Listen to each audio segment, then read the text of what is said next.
భద్రాద్రి కొత్తగూడెం జిల్లా పౌరులందరికీ నా నమస్కారము. మన జిల్లాలో ఆధార్ కార్డు కోసం ఒక పెద్ద ఎత్తున మెగా ఆధార్ క్యాంప్ ఏర్పాటు చేయడం జరుగుతుంది. రాష్ట్ర స్థాయి నుంచి ఒక మంచి టీం మన దగ్గర కలెక్టరేట్లో 9 మరియు 10 జూలై రోజు ఇక్కడ అన్ని ఏర్పాట్లు చేసుకుంటూ ఒక మెగా ఆధార్ క్యాంప్ మనం సాధిస్తున్నాము. అందరికీ నా విజ్ఞప్తి ఏముందంటే, కొత్త ఆధార్ కార్డ్ లేదా ఉన్న ఆధార్ కార్డులో పేరు, డేట్ ఆఫ్ బర్త్, ఇంకా తండ్రి పేరు, చిరునామా ఇట్లాంటివి ఏదైనా మార్పులు అవసరం ఉన్నా కూడా ఇక్కడ అది చేయవచ్చు.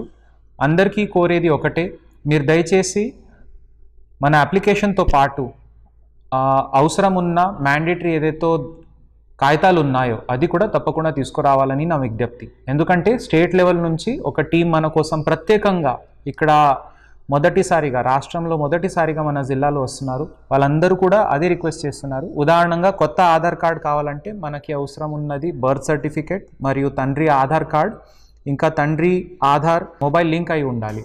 సో ఇట్లాంటివి కొన్ని డాక్యుమెంట్స్ మనకి అవసరం ఉంటాయి కాబట్టి అవి లేకుండా మనం దరఖాస్తు పెట్టినా కూడా అది క్లియర్ కావు. కాబట్టి మీ అందరికీ మంచి సౌకర్యం కల్పించడానికి 9th and 10th జూలై రోజు మెగా ఆధార్ క్యాంప్ మన కలెక్టరేట్లో ఏర్పాటు చేస్తున్నాము. మీకు ఏదైనా ప్రింట్అవుట్ తీయాలన్నా కూడా